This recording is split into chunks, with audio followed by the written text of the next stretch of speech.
लाइए पीसीबी दे दी, PC back पे अभी आपको दिखाएंगे सारा। तो ये डिफरेंस हो गया, इसमें सेंसर आ गया, एंटी सेंसर। दूसरी चीज़ क्या है, ये है हमारा VR वेरिएबल रेफ्रिजरेटर, इसको वो भी बोलते हैं वेरिएबल रेजिस्टेंस। ठीक है, ये लिखा हुआ ना VR 500। वो आगे का कैबिन खोल के फिर चेक करना पड़ेगा। अब एक बार आपको ये भी चेक करना है, हीटर शॉर्ट तो नहीं है। हीटर भी शॉर्ट हो जाता है तब भी आपका फ्यूज उड़ जाता है। अब उसके क्या करें, मीटर का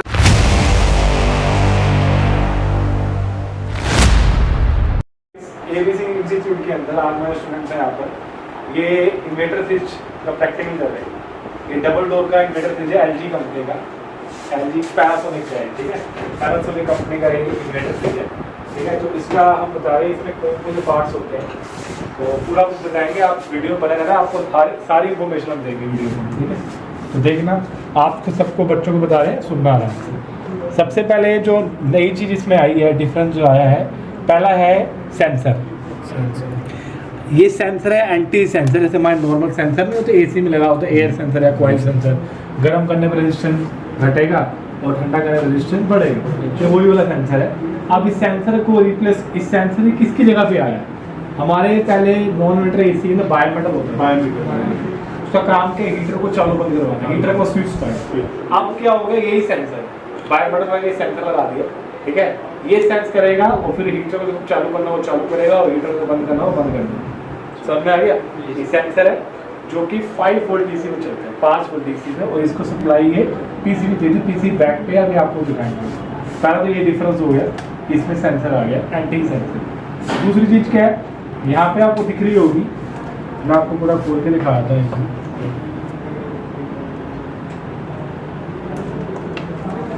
यहाँ पे ये है आपके पास DC फैन मोटर है। ये DC फैन मोटर है जो इन्वर्टर फ्रिज में आती है। ये हमारी DC fan motor 11 volt DC से लेके 15 वोल्ट DC पे चलती है। ठीक है, और 11 वोल्ट से लेके 15 वोल्ट जो भी होगा उसको कौन देगी? PCB देगी। समझ में आ गया? इसका जैक है यहाँ पे, पॉजिटिव नेगेटिव, और यहीं पे आपको इस जैक पे आपको 11 से 15 वोल्ट DC मिलेगी अगर PCB ठीक होगी तो। समझ में आ गया? दूसरा डिफरेंस क्या हो गया, फैन मोटर रिप्लेस कर दी, AC जगह DC लगा। ठीक है, क्योंकि ये कौन सा मॉडल है, इन्वर्टर मॉडल, ये हो गया। ठीक है, आगे चलते हैं। और आपको ये कि इसके बारे में बताता हूँ, यहाँ फ्रिज में भी होता है, इसे कहते हैं चिलिंग जेल। हाँ, इसका क्या काम है, जब पावर आ रही होती है ना, जब फ्रिज चालू होता है ना, तो ये सोल्ड बन जाता है, पूरा बर्फ बन जाता है। और जब लाइट चली जाएगी ना, जब पावर कट हो जाएगी, तो कुछ समय तक कूलिंग को बरकरार रखने के लिए या कूलिंग को होल्ड रखने के लिए इसका यूज़ किया जाता है। ठीक है, और बाकी मतलब इसके अलावा क्या होता है, जो बॉडी है ना फ्रिज की, वो भी पूरी इंसुलेटेड होती है। ठीक है, अंदर की कूलिंग बाहर नहीं जाती, लेकिन जो कूलिंग है वो कूलिंग वैसी की स्टेबल रहे, थोड़े टाइम तक वैसी रहे, इसलिए ये चिलिंग जेल का यूज़ किया जाता है। इसका यूज़ क्या है कि पावर कट होने के बाद थोड़ी देर तक फ्रिज में कूलिंग बनाए रखना, एक यूज़ ये है। और एक यूज़ क्या, मान लो हमें कहीं पेन होता है तो हम हेडेक पे लगाते हैं, आजकल वो आ गए, क्या कहते हैं उसको, आइस पैड। ठीक है, आइस पैड लगाते हैं। ठीक है, तो ये वही चीज़ हो रही है। समझ में आ गया? तो ये हो गया। और बाकी इसके अलावा ये आपको ब्लैक रंग का दिख रहा होगा, ये हमारा है थर्मल फ्यूज। क्या है ये चेंज नहीं हुआ, ये वही वाला है, ये सेम है। ये सब क्या है, ये सेम है, वही 72 पे फ्यूज हो जाएगा है, 72 डिग्री पे। हाँ, इसको जब इसने ये सेंस कर लिया कि हाँ भाई फ्रिज के अंदर टेम्परेचर जो है 70 या 72 डिग्री सेल्सियस आ गया है, तो ये क्या हो गया, उड़ जाएगा। और सेंसर और ये क्या कहते हैं थर्मल फ्यूज और हीटर, ये तीनों चीज़ें क्या है, जुड़ी हैं सीरीज में। क्या है, जुड़ी हैं सीरीज में। और सीरीज में अगर एक भी चीज़ कोई आपको पता है खराब होगी तो पूरा सर्किट ओपन हो जाता है, तो इसलिए इसको सीरीज में लगाया सेफ्टी के लिए। समझ में आ गया? इसके अलावा एक आपको नीचे एक बड़ी सी वो ट्यूब दिख रही होगी, जो कि हमारा नॉर्मल हीटर है। नॉर्मल हीटर तेरे पहले होते थे ना, वही वाला हीटर, लेकिन थोड़ा डिजाइन चेंज कर दिया, ये हीटर है।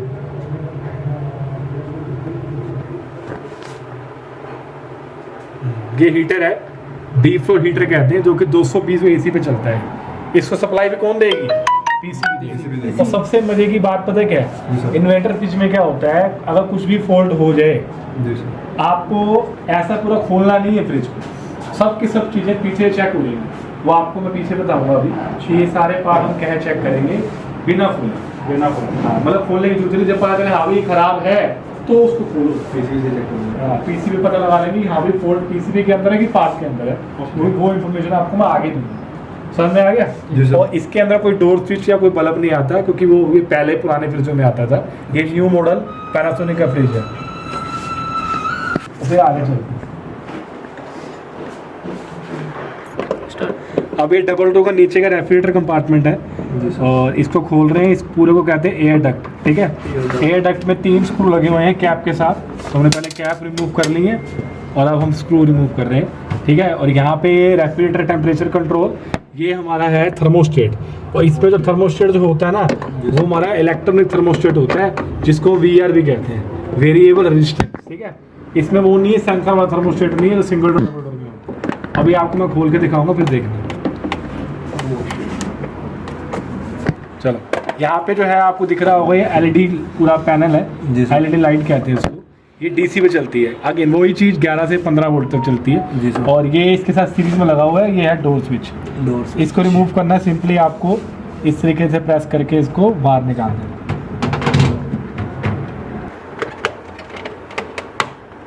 ये डोर स्विच बाहर आ गया और इसका जैक है और इसके साथ सीरीज में जुड़ा हुआ है। जब डोर ओपन होगा तो लाइट जल जाएगी और डोर बंद होगा तो LED बंद होगा, ठीक है।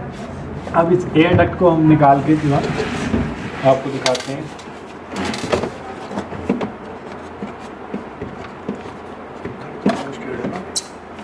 ये है हमारा VR, वेरिएबल रेफ्रिजरेटर, इसको वो भी बोलते हैं वेरिएबल रेजिस्टेंस, ठीक है।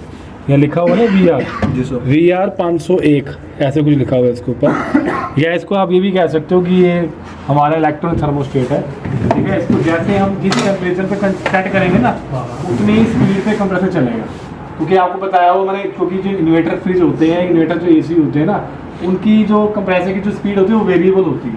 आप बढ़ा भी सकते हो, घटा भी सकते हो, ठीक है। अगर आपको कूलिंग ज़्यादा चाहिए तो कूलिंग ज़्यादा के लिए ना कंप्रेसर की स्पीड बढ़ानी पड़ेगी, उसके लिए इसको कर दो मैक्सिमम पे। अगर आपको कूलिंग कम चाहिए तो इसको कर दो मिनिमम पे। अगर आपको कूलिंग चाहिए मीडियम तो कर दो इसको 3 नंबर पे। समझ में आ गया। तो इससे कूलिंग के साथ भी मतलब है और साथ में मेन इसका काम क्या है, कंप्रेसर की स्पीड को कम ज़्यादा करना। समझ में आ गया। तो ये इसमें ये पार्ट्स होते हैं। एक पार्ट आपको मैंने दिखाया, ये एक सिंगल पार्ट है और ये पूरी डक्ट है और ये LED लाइट हो गई और ये आपका डोर स्विच हो गया, ठीक है। ये पूरा नीचे का रेफ्रिजरेटर कंपार्टमेंट होगा। अब इसको अगेन हम फिट कर देते हैं वापस। जैसे कि आपको पता होगा आम नॉर्मल फ्रिजों के अंदर थर्मोस्टेट के साथ एक सेंसर होता है, तो आपको मैंने बताया था ना ऊपर रेफ्रिजरेटर फ्रीजर कंपार्टमेंट में एक सेंसर था, वही सेंसर पूरे फ्रिज को कंट्रोल करता है, नीचे की कूलिंग ऊपर की कूलिंग, वो एक सेंसर, ठीक है, एंटी सेंसर। अब इसको बंद करते हैं और फिर आगे चलते हैं। पहले ये पूरी की पूरी PCB है, ठीक है। इसी PCB के साथ हमारा जो ये फ्रिज है वो ऑपरेट हो रहा है, ठीक है। अब इस PCB के अंदर जैक है, जैसे मैं पढ़ा देता हूँ आपको। ये जैक है, लिखा हुआ है CN 301 कनेक्टर नंबर 301, ठीक है। और यहाँ लिखा है connector number 303, connector number 303, connector number 302, और यहाँ लिखा है कनेक्टर नंबर 201, और यहाँ लिखा है कनेक्टर नंबर 1 लिखा हुआ ना, CN1, ठीक है।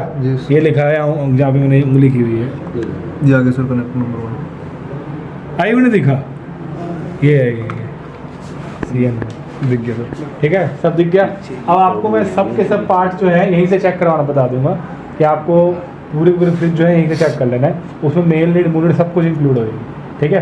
तो सबसे पहले हम मेल लीड चेक करते हैं। क्या चेक करते हैं? Male lead. इसको पकड़ लो भाई, और मेन वो लेके आओ क्लैम्प मीटर।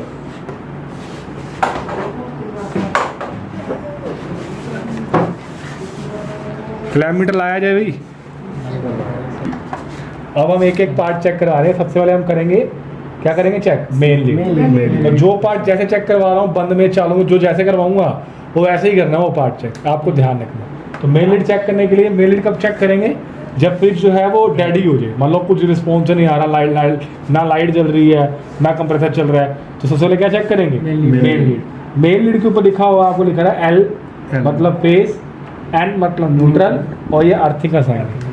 अगर मैं फेस पे लगाऊंगा और ये फेस की तार तो रेड होती है ना, तो रेड के साथ ये बीप आएगी और एक पे आनी चाहिए। अगर साथ में किसी और पे भी आ रही है, इसका मतलब ये तार क्या हो गई है? शॉर्ट हो चुकी है, मतलब मेन लीड क्या होगी? शॉर्ट हो गई। और उनका चेक करेंगे न्यूट्रल। न्यूट्रल कौन सा होता है भाई? ब्लैक। तो ब्लैक पे आएगी और किसी पे नहीं आएगी। मीटर कहाँ सेट किया हुआ अभी? बीप पे। हाँ, कंटिन्यूटी दिखाओ भाई, मीटर कंटिन्यूटी पे सेट किया हुआ है, साउंड वाले निशान पे कंटिन्यूटी, बहुत बढ़िया। ठीक है, अब लास्ट हमारा रहेगा अर्थिंग। अब तुम दिख रहा होगा अर्थिंग की वायर यहाँ से होते हुए इसमें आई है और इससे होते हुए ये मेन लीड में आई। ठीक है, ये बॉडी पे जुड़ी हुई दिख रहा है, पूरी बॉडी पे जुड़ी हुई। अगर मैं अर्थिंग की वायर लेके बॉडी पे कहीं भी लगाऊंगा ना, मुझे बीप मिलेगी,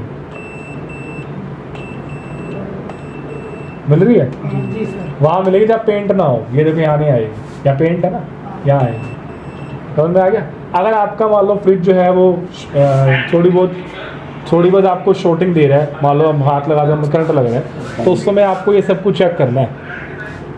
ठीक है, उस समय आपको ये सब कुछ चेक करना है। सबसे पहले अगर आपको मान लो फ्रिज जो है आपको करंट दे रहा है या करंट मार रहा है फ्रिज जो आपका, पहले आपको ये देखना है कि जिस प्लग में ये आप मेन लीड ये लगा रहे हो वहाँ पे फेज राइट साइड में है या नहीं है। फेज का होना चाहिए राइट साइड।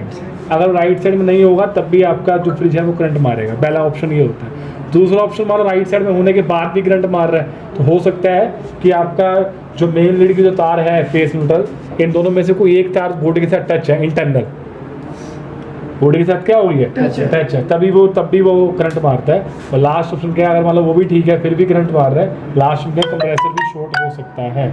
कंप्रेसर शॉर्ट होने से भी करंट बॉडी पे आता है। समझ में आ गया? तो सबसे पहले हमने मेन लीड चेक कर ली, अब मेन लीड हटा देते हैं। अब मेन लीड के बाद हम चेक करेंगे फ्यूज। क्या चेक करेंगे? फ्यूज। ये दोनों पार्ट हमें तब चेक करें जब हमारा फ्रिज डेड हो। ठीक है, तो फ्यूज चेक करें अगेन कंटिन्यूटी पे। ठीक है, फ्यूज के एक पॉइंट पे लगाएंगे लगे ही, और एक यहाँ लगाएंगे, बीप आनी चाहिए। बीप आ गई, इसका मतलब आपका फ्यूज क्या है, सही है। ये भी ऑफ पे चेक करना है। ठीक है, जो चीज़ ऑफ तो ऑफ, जो चीज़ ऑन तो ऑन। यहाँ तक क्लियर हो गया? अगर किसी फ्रिज में फ्यूज उड़ गया हो या बर्न आउट हो गया हो, इसका मतलब ये कोई ना कोई उसमें दिक्कत परेशानी हो गई, कोई ना कोई मिसहैपनिंग हुई है।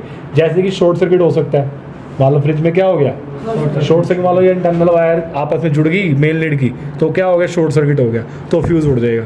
ठीक है, या ये हो सकता है कि कंप्रेसर जो है वो स्टक हो गया, जाम हो गया, जिसके कारण कंप्रेसर हाई पे ले रहा, फिर भी फ्यूज उड़ जाएगा। अगर ये भी हो सही है, कंप्रेसर भी स्टक नहीं है और मेन लीड भी शॉर्ट नहीं है, फिर भी फ्यूज उड़ रहा है, तो हो सकता है कि पीसीबी क्या है, खराब हो गई है। तो आपको पीसीबी क्या करवानी है, चेक करवानी है। यहाँ तक किसी को डाउट? जी। अब आगे चलते हैं, इसके आगे चलते हैं। यहाँ पे कनेक्टर नंबर 303 आ रहा है, मतलब 303, और ये डायग्राम पे 303 डायग्राम पे देखते हैं।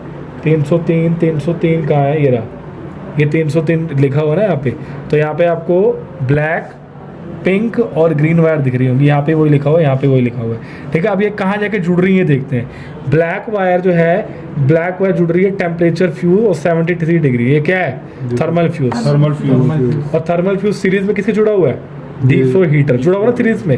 मतलब ब्लैक और पिंक वायर जो है इसमें दो पार्ट जुड़े हैं, एक थर्मल फ्यूज और एक हीटर। अब आपको कोई हीटिंग के प्रॉब्लम, मतलब मान लो आइस जमी जा रही है, मेल्ट नहीं हो रही, उस समय आपको ये चीज़ चेक करनी है कि हीटर या थर्मल फ्यूज खराब तो नहीं है। अब दोनों पार्ट क्या चेक करना आपको बताता हूँ मैं, दोनों इकट्ठे भी कर सकते हैं, अलग अलग भी कर सकते हैं। सबसे पहले करेंगे मीटर का सेट करेंगे ओम पे, रजिस्टेंस पे सेट करेंगे, और इसको हम कुछ यहाँ लगा देते हैं इस तरीके से। ठीक है, तो ओम पे सेट कर दिया। अब मुझे करना है, ये दोनों जो प्रोब्स हैं इनको एक ब्लैक पे लगाना है और एक कहाँ लगाना है, पिंक पे। तो रेजिस्टेंस की कोई फिक्स वैल्यू आएगी, क्या आएगी रेजिस्टेंस की, आई फिक्स वैल्यू। अगर ये रेजिस्टेंस की फिक्स वैल्यू नहीं आ रही, अगर रेजिस्टेंस की फिक्स वैल्यू नहीं आ रही, तो हो सकता है कि आपका थर्मल फ्यूज खराब है, या हो सकता है कि आपका क्या है, हीटर खराब है। दोनों में से कुछ भी प्रॉब्लम हो सकती है। उन सबको करने के लिए आपको पूरा वो आगे का कैबिन खोल के फिर चेक करना पड़ेगा। अब एक बार आपको ये भी चेक करना है हीटर शॉर्ट तो नहीं है, हीटर भी शॉर्ट हो जाता है तब भी आपका फ्यूज उड़ जाता है। अब उसके क्या करेंगे, मीटर का सेट करेंगे कंटिन्यूटी पे। ठीक है, और एक प्रोब हमने यहाँ पे रख सकते हो, अर्थिंग का प्रोब है, यहाँ लगाया।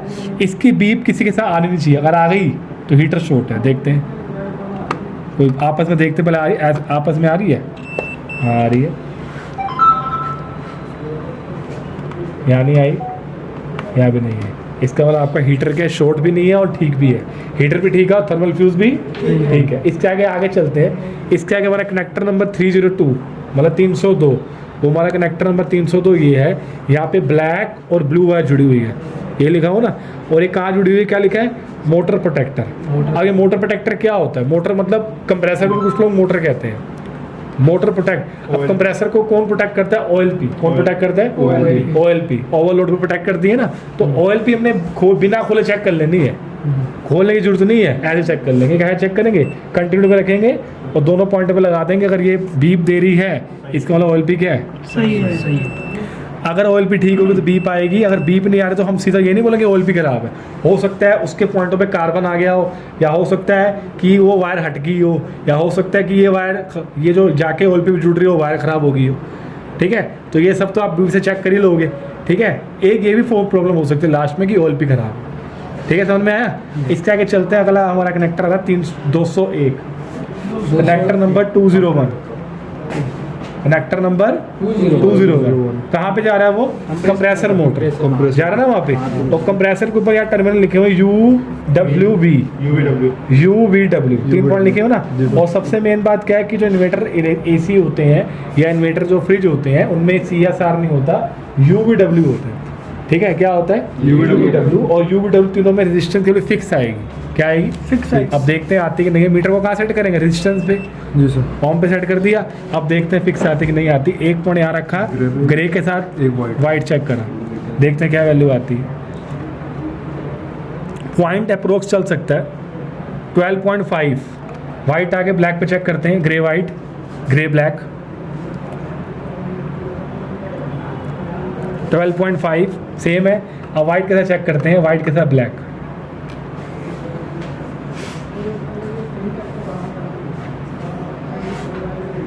ठीक है, अप्रोक्स चल सकता है। इसका मतलब कि ये तीनों, ये कंप्रेसर जो है वो ठीक है। अगर इन्वर्टर स्विच का कंप्रेसर ख़राब होता है ना तो उसकी वैल्यू सेम नहीं आती, डिजिट चेंज होगी, वो अप्रोक्स चेंज नहीं होगा। मतलब पॉइंट के बाद जो रकम है वो चेंज नहीं होगी, डिजिट चेंज होगी। जैसे तीनों 12 आ रही ना, अगर ये ख़राब होगा तो 12 नहीं आएगी, अलग अलग वैल्यू आएंगी। 12-13 हो सकता है। हाँ, मतलब ऊपर नीचे हो सकती है। एक प्रॉब्लम भी, एक तरीका और है वो आपको आगे बताऊंगा। अब एक बार ये भी चेक करना है कि कंप्रेसर शॉर्ट तो नहीं है। तो शॉर्टिंग के लिए हमेशा कहाँ से डालते हैं? मीटर बीप पे, कंटिन्यूटी पे। और एक प्रोब यहाँ रख लेनी है अर्थिंग पे, और एक तीनों पे यहाँ लगानी है। अच्छा। बीप अगर अब आ गई तो कंप्रेसर शॉर्ट हो गया। देखते हैं,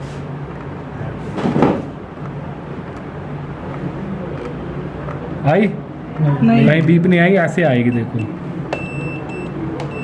जैसे आपने बताया था बॉडी चेक करना। बॉडी चेक समझ में आ गया। तो कंप्रेसर भी चेक कर लिया। अब सबसे मेन कनेक्टर आ रहा है, कनेक्टर नंबर 1। क्या आ रहा है?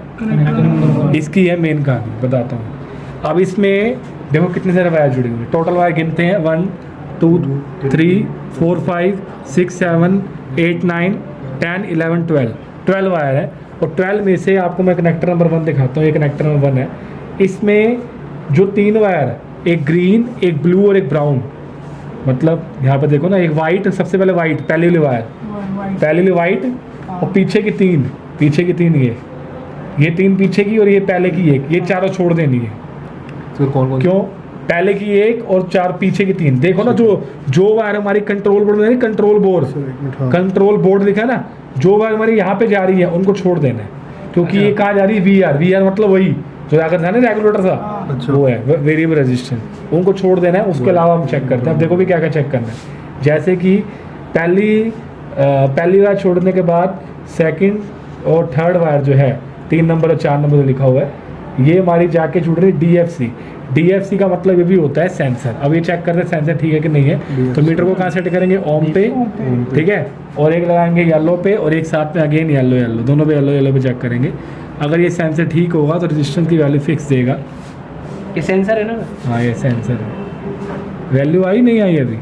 4 पॉइंट कुछ अभी नहीं आई, अब आई है 1.143। अगर मैं इसको अंदर से रब करना शुरू करूँगा ना तो इसकी वैल्यू कम होती रहेगी, और ठंडा करूँगा वैल्यू बढ़ती रहेगी। समझ में आ गया? अगर आपका कंप्रेसर नहीं चल रहा, मान लो किसी फ्रिज या इन्वर्टर कंप्रेसर नहीं चल रहा, पहले आपको देखेंगे सेंसर ठीक है कि नहीं है। सेंसर ठीक है फिर क्या चेक करेंगे? OLP ठीक है कि नहीं है। OLP ठीक है फिर क्या चेक करेंगे? कंप्रेसर। समझ में आ गया? इसके आगे चलते हैं। तो ये येलो वायर छोड़ने के बाद नेक्स्ट वायर हमारी 2 आती हैं, लाइट ब्लू और पर्पल। लाइट ब्लू और पर्पल वायर जो है हमारी जाके जुड़ रही हैं PC डोर स्विच, मतलब हमारा डोर स्विच। और डोर स्विच वैसे हम कहाँ सेट करते हैं चेक करने के लिए? कंटिन्यूटी।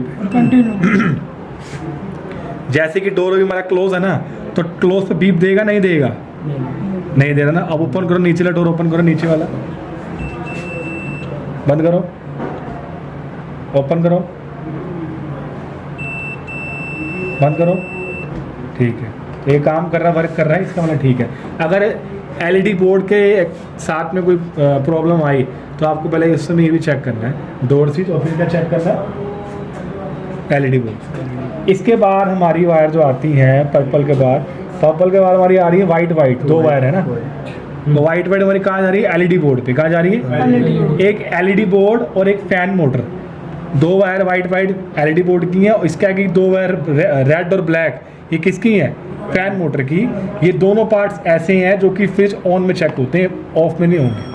क्या चेक होंगे, अब हम ऑन करेंगे और ये दो पार्ट चेक करेंगे, क्योंकि इन दोनों पर सप्लाई देगा पीसीबी और फिर चेक होता सही है कि नहीं है। समझ में आया? चलो अब इसको हम पीछे इसको करते हैं, आगे फिर आपको दिखाते हैं। फैन मोटर और एलईडी बोर्ड, ठीक है। एलईडी बोर्ड कब चलेगी, जब फ्रिज, हाँ, जब गेट खुला होगा। Door is open when light is glow, ठीक है। जब डोर ओपन होगा तभी लाइट ग्लो होगी, अदरवाइज वो ऑफ रहेगी। अब देखते हैं चलता है कि नहीं चलता। पहले हमने कहाँ सेट करना है मीटर को, डीसी बोर्ड, ठीक है। डीसी बोर्ड पे कर दिया और ये हमारे प्रोब्स है और बड़ी केयरफुली हमने लगाना है। हमें पहले चेक करना है एलईडी बोर्ड, जो कि फ्रिज जब गेट खुलेगा तब आएगी वैल्यू, आएगी मतलब वोल्टेज आएगी। देखते हैं, तो एक यहाँ लगाया, फिर एक यहाँ लगाया, अभी क्या वैल्यू आ रही, 1 आ रही ना। खोलो गेट, खोलो नीचे का, हाँ देखो आ रही ना। माइनस को अभी चेंज कर देता हूँ मैं, माइनस हट देगा। डीसी में माइनस अगर आ रहा है ना, इसका ना प्रोफ में इशू है, हट गया देखो 12 वोल्ट के आसपास आ रहा है। इसका मतलब एलईडी मतलब पीसीबी इसको सप्लाई दे रही है। अगर ये सप्लाई देने के बाद भी एलईडी काम नहीं कर रही, फिर एलईडी बोर्ड खराब है, एलईडी नया लगाओ। समझ में आ गया? अब अगला पार्ट हम क्या चेक करेंगे, फैन मोटर। क्या चेक करेंगे, फैन मोटर की कौन सी तार है, ब्लैक और रेड। ये भी वही सेम फंडा है, वो डीसी बोर्ड देगा ठीक है, नहीं तो खराब है। डीसी बोर्ड देगा कौन ठीक है, पीसीबी। कितना आ रहा है, 11 वोल्ट आ रहा है ना, 11 वोल्ट आ रहा है। तो इसका मतलब पीसीबी इन दोनों को सप्लाई दे रही है। समझ में आ गया कि नहीं आया? तो ये दो पार्ट्स हमने फ्रिज ऑन कंडीशन में चेक करने हैं और बाकी जो ऑफ में करने हैं वो ऑफ में करने हैं। अब लास्ट एक पार्ट क्या है, आपको मैंने बताया था, पहले बता रहा हूँ मैंने आपको बताया था कि कंप्रेसर का एक तरीका और होता है चेक करने का, वो यही तरीका है। मान लो कंप्रेसर किसी फ्रिज का चल नहीं रहा, इन्वर्टर फ्रिज है उसका कंप्रेसर चल नहीं रहा, तो पहले आपको क्या चेक करना है, सेंसर। फिर क्या चेक करना है, OLP। उसके बाद क्या चेक करना है, ये देखना है कि ये जो पीसीबी है ये सेंसर को सप्लाई दे रही कि नहीं दे रही। अब ये कैसे रिकमेंड करेंगे आपको मैं दिखाता हूँ कैसे ये सॉल्व करेंगे। ये फ्रिज खोलने के बाद ना अंदर पीसीबी वो एनालाइजर, वो 2 जगह कहते हैं, ये बनाया हुआ है। इसके तीनों पॉइंट में UVW पे लगा देंगे। ये कब करना है, जब कंप्रेसर चल ना रहा हो, ठीक है। अगर इसकी एलईडी ग्लो कर रही है, जैसे कि एलईडी ग्लो कर रही है, इसका मतलब क्या है कि पीसीबी तो ठीक है। अगर इसके बावजूद भी कंप्रेसर ना चल रहा हो, फिर क्या खराब है, कंप्रेसर। ये पीसीबी का बताएगा, अच्छा ठीक है। अगर लाइट ग्लो नहीं करेगी तो क्या खराब है, पीसीबी। हाँ, अगर ग्लो करेगी तो क्या खराब है, कंप्रेसर। अगर ग्लो करने के बाद भी कंप्रेसर नहीं चल रहा, फिर क्या खराब है, कंप्रेसर। हाँ, समझ में आ गया? तो ये लास्ट स्टेप था ये टेस्टर के साथ। आपको होप करते हैं वीडियो अच्छी लगी होगी। अगर वीडियो अच्छी लगी हो तो लाइक करें, सब्सक्राइब करें, एक बार ABC इंस्टीट्यूट में आके विजिट करें, डेमो लें। Thank you so much.